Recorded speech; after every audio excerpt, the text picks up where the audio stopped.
အားလုံးပဲမင်္ဂလာပါ Watch No မြန်မာ channel ကနေပြန်လည်ပြီးတော့ကြိုဆိုလိုက်ပါတယ်ဒီကနေ့တင်ဆက်ပေးမယ့်ဇာတ်လမ်းလေးကတော့ထူးဆန်းသောခရီးသည်ဆိုတဲ့ horror ဇာတ်လမ်းလေးကိုအပိုင်း1အနေနဲ့တင်ဆက်ပေးသွားမှာဖြစ်ပါတယ်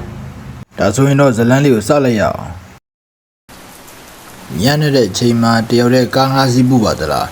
လမ်းမီတိုင်းတွေတဖြုတ်ဖြုတ်ငြိမ့်နေတဲ့လမ်းမဟောင်းကြီးပေါ်မှာတင်လိုက်တဲ့ခရီးသည်ကတကယ်ပဲလူဟုတ်ရလားဆိုတာဒီညဇာတ်လမ်းလေးကိုနားထောင်ကြည့်လိုက်ပါ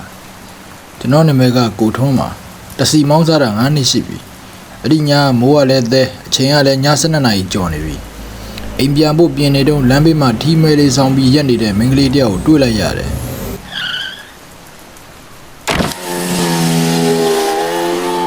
ဘယ်တော့မှလို့လဲညီမရဲ့မိုးတလောက်သဲနေတဲ့ဥစ္စာမိန်းကလေးတန်အစ်ဆက်ဆက်နဲ့တူတူလေးပြန်ပြောတယ်မြို့ပြင်ကတုတ်တန်ဟောင်းနာကဝေယုံတန်းထိလိုက်ပို့ပေးပါကိုဟာအဲ့ဒီနာလူပြတ်တယ်ညီမရဲ့ကဲလာပါတက်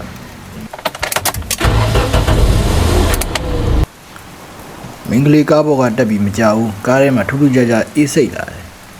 အေးအကုန်းကြောင့်မဟုတ်ပဲရင်ထဲထိတုံသွားတဲ့အေးမျိုးနောက်ကြည့်မှန်းနေလှမ်းကြည့်လိုက်တော့အဲ့ဒီမင်္ဂလိကခေါင်းငုံပြီးငြိမ်နေတယ်သူမစောင်းလာတဲ့ထီးမဲလေးကသူမပေးမှာပဲဒါပေမဲ့ထူးဆန်းတာကသူမရဲ့အင်ဂျီလေးကမိုးရီတစ်စက်မှမဆိုးပဲ၆တွေ့နေတာပဲညီမဒီချိန်တယောက်လည်းကြောက်မနေဘူးလားအဲ့ဒီနာအိမ်နေလည်းရှိတာမဟုတ်ဘူးလေမင်းကလေးကတိတ်ဆိတ်နေပြီးအတော်ကြာမှအိမ်ပြန်ရမှမကြောက်ပါဘူးအိမ်မှာကျမကိုစောင့်နေတဲ့သူတွေရှိတယ်မြို့ပြင်လမ်းထဲရောက်လာတော့လမ်းမီးတွေလုံးဝမရှိတော့ဘူးကားရှိမီးအောင်ထဲမှာလမ်းတွေကဝေဝါးနေတယ်